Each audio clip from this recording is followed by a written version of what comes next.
Ahí se unió el profe, creo, si no me equivoco. Ahí, acá estoy, pero no se pueden creer el tiempo que estuve hablando solo, una maravilla. La clase que di, qué bárbaro. Bueno, ¿a dónde dejamos? ¿Dónde se cortó? En segunda fase, Las reacciones de fase 2. Bien, Las de fase bueno. uno no se escucharon En la tampoco, parte profe. que Uno tampoco, dijo profe. fase 1 en actividad. Estaba explicando la fase 1 Este, que apareció este, debido a la este, zona modulada. esta imagen, ¿sí? ¿Sí? Sí, es Bien, así. bueno. Entonces, Metabolismo. Sí, en esa quedamos, acá, profe. acá, bien. ¿Cuáles son las fases del metabolismo? Tiene que haber dos fases. Les dije que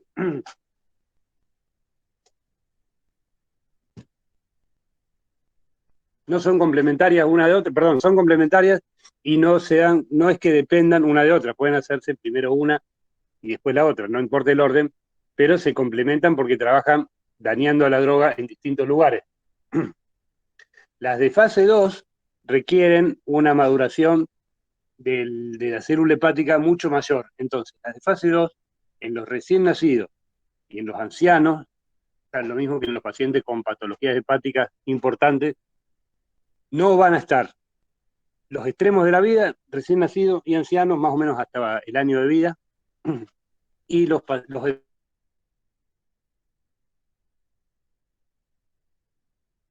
si la droga no se metaboliza, la droga se va acumulando. Cuando la droga se va acumulando, empiezan las reacciones tóxicas y empiezan los problemas. Entonces, el paciente se puede morir si le damos una dosis habitual y no tiene reacciones de fase 2. Hay pacientes que, yo les decía que dentro de las de fase 1, la enzima oxigenasa, dentro de la oxigenasa tenemos la primera que es la citocromo P450. Esa es la enzima metabolizadora más importante de todo el organismo, es la que se lleva, que así como el hígado se llevaba la mayor actividad metabolizadora, esa enzima es la que se lleva la mayor cantidad de reacciones de fase 1 y de fase 2. Es la más importante. Hay algunas personas que genéticamente tienen un déficit de esa enzima o de alguna otra y van a tener dificultad para metabolizar. Habitualmente ya se sabe porque la madre o el padre lo tuvo, porque los abuelos lo tuvieron, entonces en esta época ya eso se puede prever con un buen interrogatorio y un buen tratamiento y análisis de dosajes de enzima.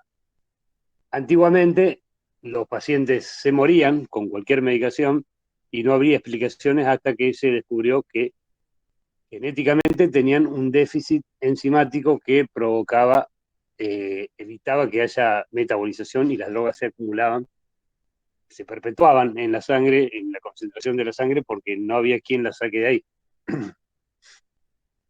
Les había dicho, que eso creo que me lo deben haber escuchado, que no les voy a pedir los nombres de las reacciones.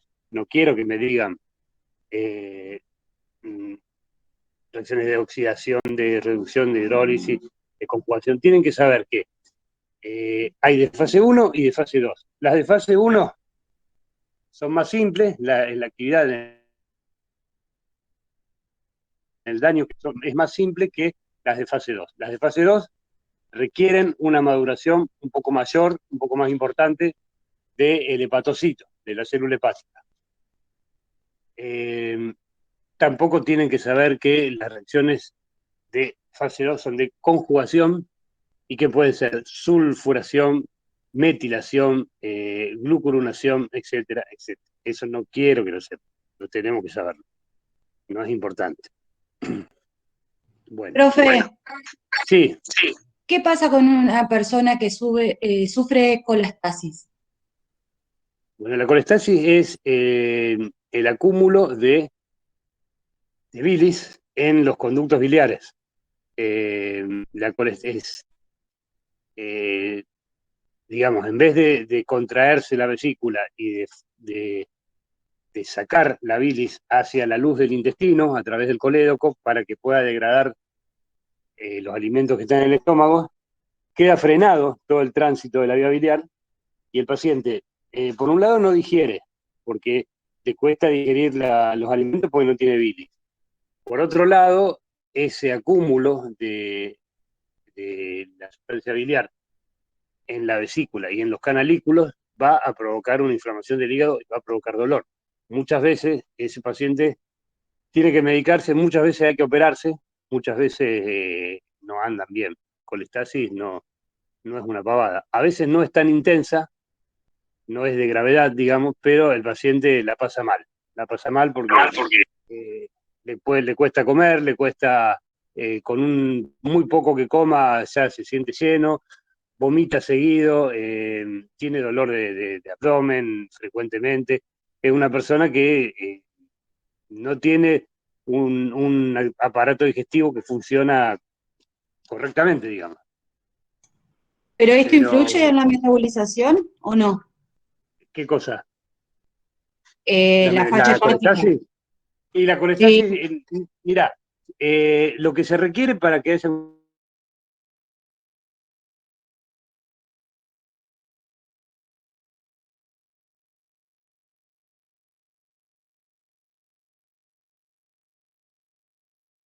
la fabrica. Es decir, el hígado anda bien. Seguramente alguna influencia en la metabolización de la droga va a tener, porque es un aparato biliar, hepatobiliar que no está funcionando a 10 puntos. Pero no es un paciente que definitivamente digamos que no va a metabolizar las drogas, no, para nada. Lo más probable es que las metabolice bien, tal vez un poco más lento, te diría, y a la larga, con el tiempo, años, podemos haber alguna otra complicación, pero de entrada, el diagnóstico de colestasis no influiría mucho en la metabolización. Igualmente, el paciente que le comunica al médico que tiene colestasis, el médico no le va a indicar cualquier cosa tampoco.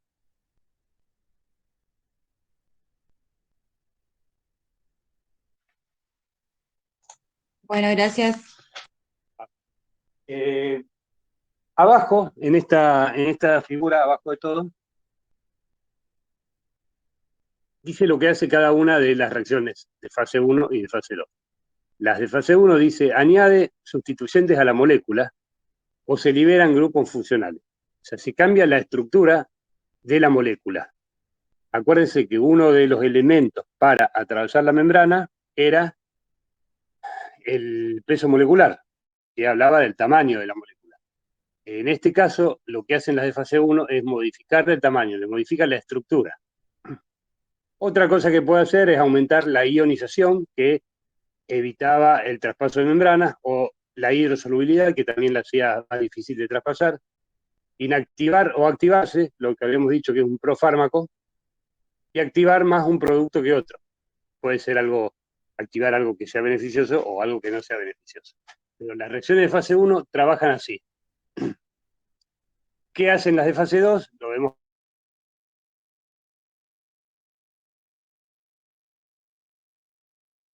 Empieza la 2 y continúa la 1.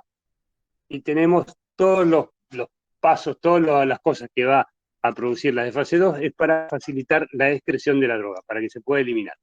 Por eso también hay que tenerlo en cuenta cuando medicamos a un recién nacido. Va a tener dificultad, aparte que no va a metabolizar, como la fase 2 la prepara para la excreción, no va a tener una buena excreción, no va a eliminarla la droga. Le aumentan el peso molecular, le incrementan más la hidrosolubilidad, más de lo que había hecho antes, y por lo general lo inactivan al fármaco. Y ahí está la mayor complejidad con respecto a las de fase 1.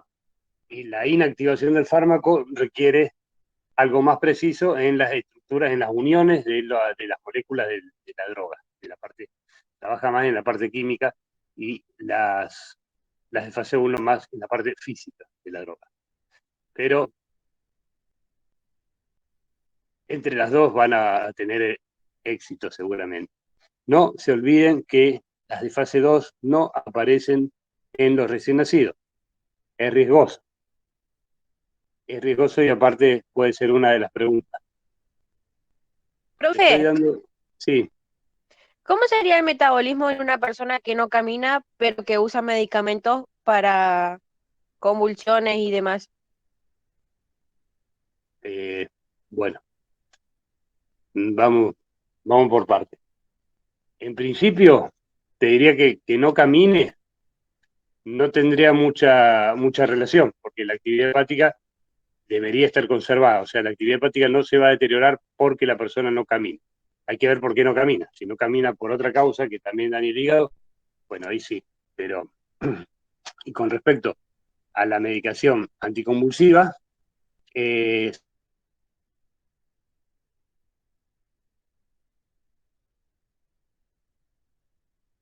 unos y algunos lo que hacen es frenar la acción de todas estas enzimas que venimos nombrando.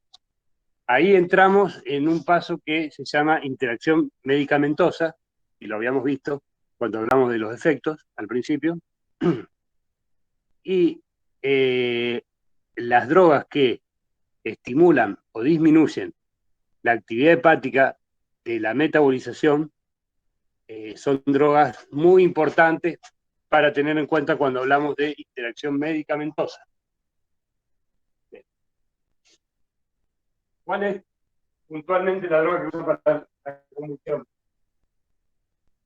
Tenemos algunas, como el fenobarbital. El fenobarbital sí es un inductor enzimático. El alcohol, por ejemplo, en grandes dosis y en grandes, digamos, el alcohólico crónico tiene un deterioro de la actividad hepática muy importante. Pero el alcohólico que es leve, un alcohólico no, ni siquiera intermedio, un alcohólico leve y de reciente actividad alcohólica, digamos, el alcohol en ese caso al principio actúa como inductor enzimático, es decir, va a hacer que los medicamentos se eliminen más rápidamente. Eso se ve cuando el paciente está muy deteriorado, no esperen que haya un beneficio. Pero cuando el paciente tiene una ingesta de alcohol intermedia o leve y durante un tiempo no muy prolongado, por ejemplo, los pacientes que se están operando y que tienen esas condiciones, se despiertan mucho más rápidamente cuando uno le corta la droga anestésica que el resto de los pacientes. Y eso ya por eso en el interrogatorio una de las preguntas que hay que hacer es si bebe alcohol. Muchas veces nos dicen que no y uno puede llegar a suponer por algunas características que tiene el paciente, pero sin criticar para nada. Pero es importante saber que determinada concentración de alcohol puede estimular la actividad de las enzimas. Una concentración de alcohol muy alta y de manera crónica las va a alterar, las va a disminuir. Por eso lo que vos me preguntabas de las drogas para los anticonvulsivos, algunos trabajan como las dosis bajas del alcohol y algunos no. Yo me acuerdo que el fenobarbital es un inductor enzimático.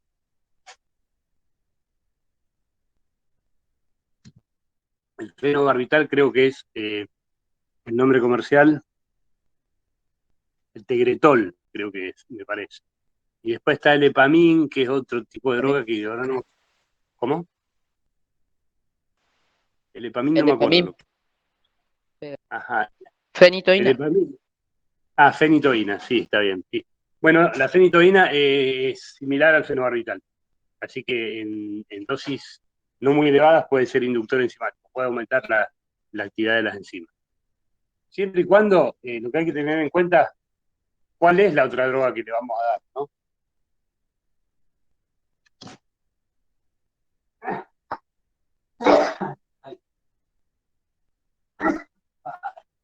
Salud. ¿Quieren preguntar algo hasta acá? ¿Alguna otra duda? Vamos a seguir. Esto ya lo dijimos.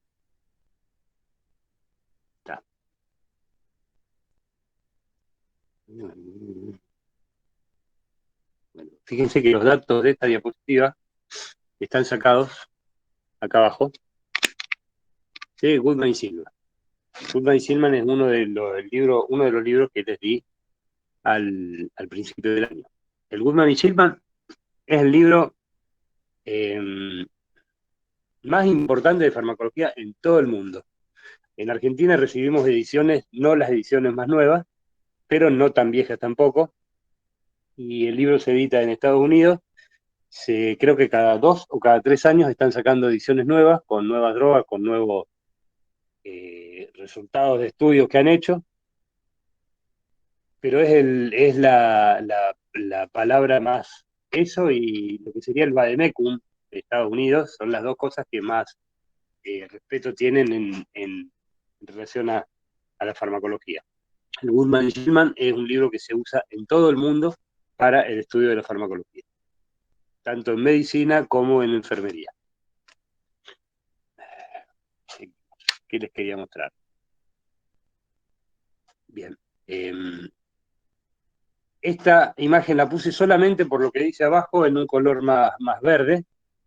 Las reacciones de fase 1 van a dar como resultado metabolitos inactivos o activos. Como dijimos antes, había drogas como el Valium, como la morfina, que los metabolitos eran activos. En el caso de la morfina, la morfina se transforma en un metabolito que se llama morfina 6-glucurónido. El morfina 6-glucurónido es mucho más intenso que mucho más eficaz, mucho más potente actividad analgésica que el de la morfina sola. Pero los laboratorios, eso ya lo saben, eso ya lo calcularon y dosifican la morfina inicial de una forma tal que no provoque daños perjudiciales. Las drogas que sufren reacciones de fase 2, usualmente la mayoría de las veces van a dar como resultado metabolitos inactivos. Por eso decíamos que son complementarios. Pero las de fase 1, inactivos o activos. Bueno, eso lo puse solamente por eso. Y acá está algo de lo que ustedes me habían preguntado. Están los acetiladores lentos. La acetilasa es una enzima hepática que trabaja en la metabolización. Los acetiladores lentos está distribuida de una manera bastante equitativa en toda la población, lo que son acetiladores lentos o acetiladores rápidos, y está medido por la concentración de N-acetilasa hepática en sangre. En general no hay una gran diferencia en la respuesta entre el acetilador más lento y el acetilador más rápido. Sí hay diferencia, pero no es una diferencia que pueda llevarnos a la gravedad de algo. Ahí dice que cerca de la mitad de la población acetila la isoniazida, que era el antibiótico para la tuberculosis, lentamente, por lo que puede acumularse y experimentar efectos adversos. Entonces, acetiladores lentos, los que no pueden metabolizar correctamente cierto tipo de drogas. ¿Qué es lo que se aconseja acá? Tratar de usar la droga para situaciones ya donde no tenemos ninguna otra opción. Y eso se hace y la isoniazida, a raíz de esto, creo que ha caído mucho su venta. Se prefiere usar otro tipo de drogas que a lo mejor no tengan la respuesta tan eficiente, pero que de nada nos sirve curar a un paciente de una tuberculosis si se va a quedar ciego o si se va a quedar sin hígado. No sería algo bueno, sería si se acuerdan lo que les dije, una iatrogenia. Después, la pseudocolinesterasa plasmática, que es una de las 3 parámetros que miden la actividad hepática. Cuando se le quiere medir la actividad hepática, a ver si su hígado está funcionando bien a un paciente, se le piden 3 cosas, 3 análisis. Pseudocolinesterasa plasmática, el tiempo de protrombina, que es un valor de la coagulación sanguínea, y el valor total de proteínas en sangre que son sintetizadas en el hígado. Con esas 3 cosas uno puede saber si el hígado está funcionando bien o no. La pseudocolinesterasa plasmática normalmente trabaja en una concentración, como dice ahí, de 1 en 2500, en una concentración bastante alta para una enzima, pero es muy importante para metabolizar la mayor cantidad de drogas, sobre todo, lo que, como dice ahí, los relajantes neuromusculares. pero la colinesterasa, la pseudocolinesterasa, es una de las que, junto con la P-citocromo 450, mayor cantidad de sustancias metaboliza. Y en el otro extremo tenemos los hidroxiladores pobres, que en el caso de los beta bloqueantes, que es una droga para el tratamiento de la hipertensión, también aumenta la acción de los beta bloqueantes porque al ser hidroxilador pobre, la droga se acumula porque no se metaboliza. Farmacogenéticamente, es decir, lo que se recibe por herencia, tenemos estos tres casos que pueden ser perjudiciales. Hay veces que los recién nacidos se ponen amarillos, se les sube la bilirrubina y hay que ponerlos en la lámpara o hay que hacer algún otro tipo de tratamiento. Eso es porque hay una falla en la enzima metabolizadora de la bilirrubina. La bilirrubina se acumula en sangre permanentemente porque se sigue produciendo y no se metaboliza. El resultado es una enfermedad que se llama kernicterus y que pone al bebé completamente amarillo, que puede tener daño cerebral y alguna otra cosa si no lo tratamos de manera rápida. A ver qué más. Bueno, y esto se lo puse para que hagamos una muestra de lo que es eliminar las drogas que podemos llegar a consumir. Hay que tener presente, cuando tomamos algo con alcohol, si es que entre ustedes hay alguien que tome alcohol, que las bebidas tienen distinta graduación alcohólica. Y las vamos a ver abajo, en el cuadrito de abajo. Un vaso, 200 mililitros. Whisky tiene un 50% de alcohol. El vino tiene un 12,5% y la cerveza tiene un 5% en promedio. Fíjense cómo hacen el cálculo. Whisky, 50% de alcohol. En 100 gramos de whisky y lo divide, a los 3 lo divide por 42 L, dice. 42 litros es el volumen de distribución del alcohol. Acuérdense que yo les había dicho que el volumen de distribución era el volumen del espacio que debe ocupar la droga antes de que la concentración del sitio de acción y de la sangre esté igual. Era un volumen aparente.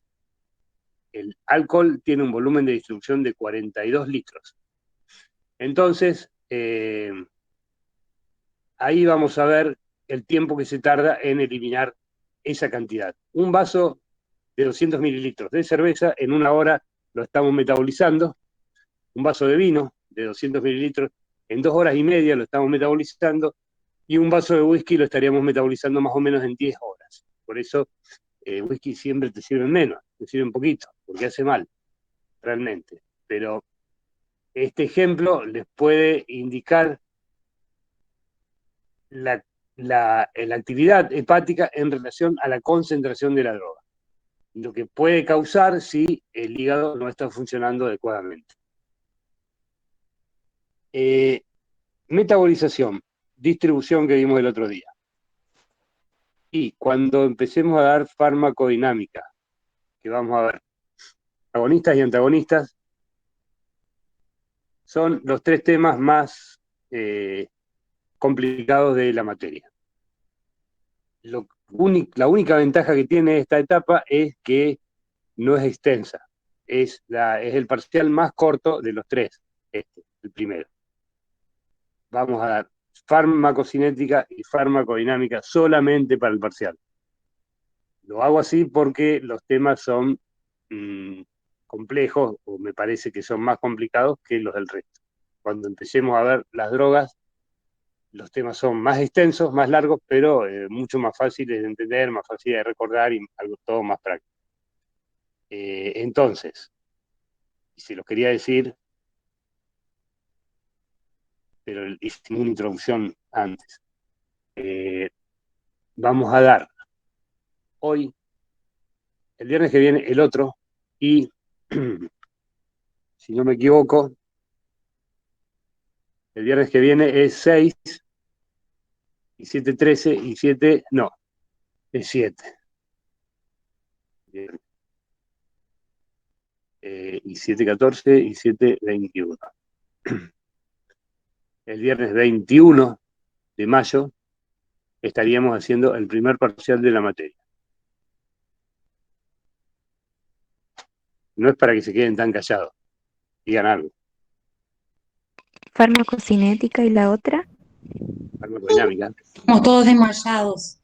Y el concepto, toda la lista de conceptos que vimos al principio. No es tan grave, no es para nada grave, pero para nada grave, ¿eh? ¿Va a ser múltiple choice? El otro viernes dijo, profe. ¿Cómo? El 21 de mayo dijo. Ah. No, el 21 de mayo. Faltan como 3 semanas. 21 días. Claro, el viernes 21 de mayo, porque así damos, sí, yo creo que a lo mejor podemos dar toda la clase que viene, a lo mejor lo damos en 2 clases, pero tendríamos una para que me hagan todas las preguntas que quieran. En realidad me las pueden hacer al final de la otra charla. Vamos a ver. Viernes 21 de mayo, primer parcial. 10 preguntas con 4 opciones cada una sola correcta. Les voy a dar el examen por WhatsApp y creo que me lo van a devolver a los 30, 40 minutos. Como máximo 1 hora para que me devuelvan el examen. ¿Cómo? Profe, ¿por dónde sería el examen? ¿Por qué aplicación? WhatsApp. Pero a ver, escuchen una cosa. O sea, usted nos pasa el enlace por WhatsApp y entramos. ¿Cómo? Claro. Usted nos pasa el enlace por WhatsApp y nos lleva al formulario y lo resolvemos. No, les paso el examen por WhatsApp, no un enlace. Les paso el examen. Si ustedes quieren, simultáneamente abrimos un Meet y preguntan si tienen alguna duda. Si no, yo les paso el examen por WhatsApp y a la hora, exactamente a los 60 minutos como mucho de que yo le mandé el examen, ustedes me lo tienen que reenviar. Pero esperen, por favor, porque ya pasó y la verdad que no sé, no tienen perdón. Cuando ustedes entregan el examen, me lo mandan a mí, en privado, no lo van a mandar al grupo. Por favor, no manden el examen al grupo. ¿Entienden, no? O sea que va a mandar un Word o un PDF. Claro. Sí. Ah. Y ustedes van a tener 1 hora para responderlo. O sea, altas chances de ¿Y sacar cómo 10 marcaríamos todos. la opción correcta? Me devuelven una foto del examen con las marcas hechas. O me pasas una lista que diga 1 tanto, 2 tanto, 3 tanto. Ah, genial. Lo que tengo que ver y tengo que consultar si lo vamos a hacer en 2 grupos o en 1 solo. Porque yo quiero saber si están cursando los más de 200 que estaban en las listas. No sé, ¿ustedes saben? ¿Se entendió bien? ¿Ustedes saben si están cursando todos?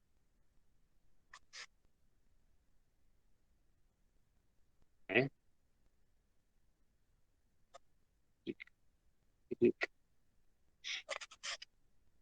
En el grupo hay 187 participantes.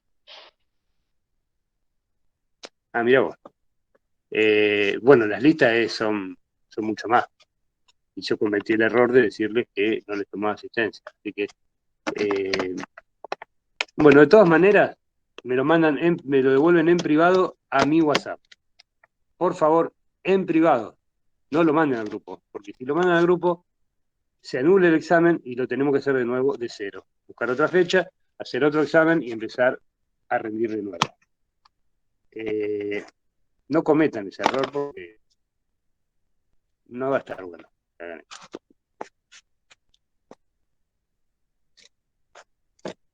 Uno se pone a pensar y dice que ustedes tienen un promedio de edad de casi 20 años, la mayoría. Ya tienen edad para darse cuenta que no pueden matar al grupo.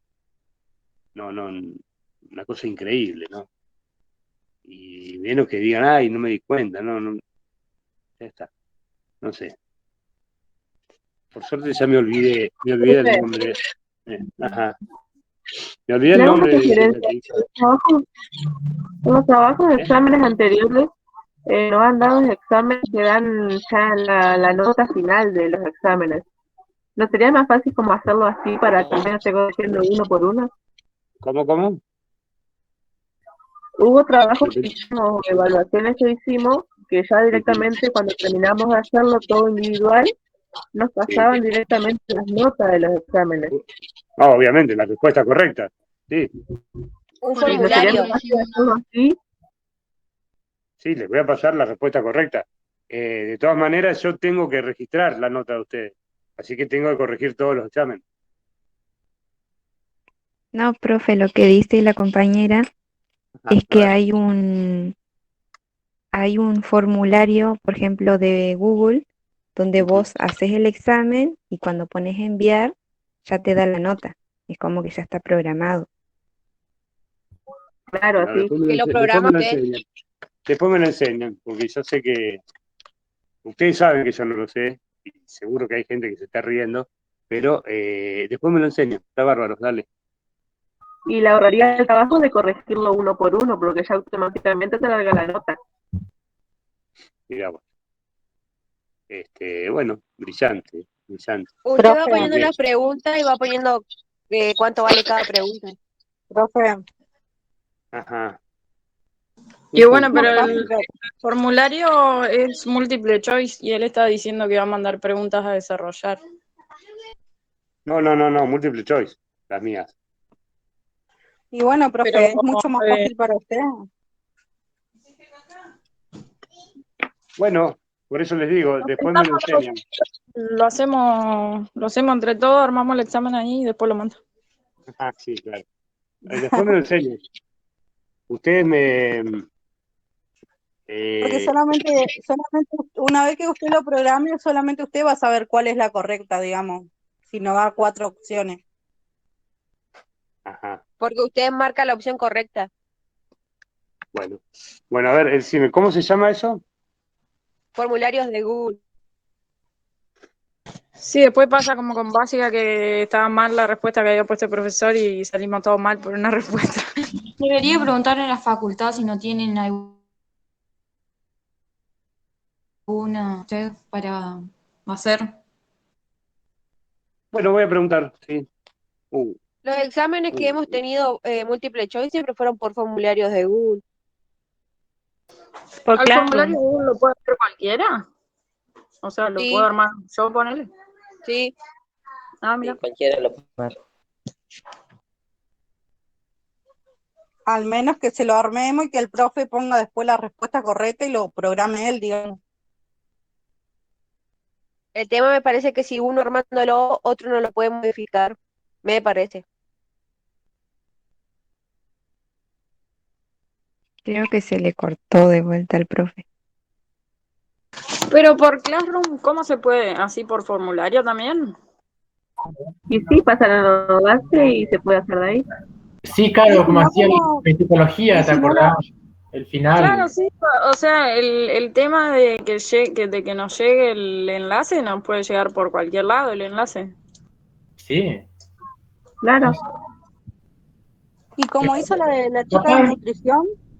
Pero capaz es mejor como la primera opción, viste, que dijo que iba a enviar la foto y... Porque por los formularios de Google no va a aparecer como dijiste vos, Caro, capaz una mal y salimos re mal. Y me parece a mí que es lo que quiero hacer es la de nutrición, viste, que nos mandás. Claro, la pregunta y nosotros ponemos la respuesta y se lo enviamos, chau, por Word. Claro, me parece que él quiere algo así.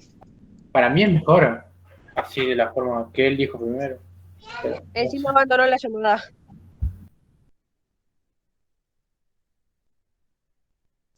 Igual vamos a salir todos bien, así que.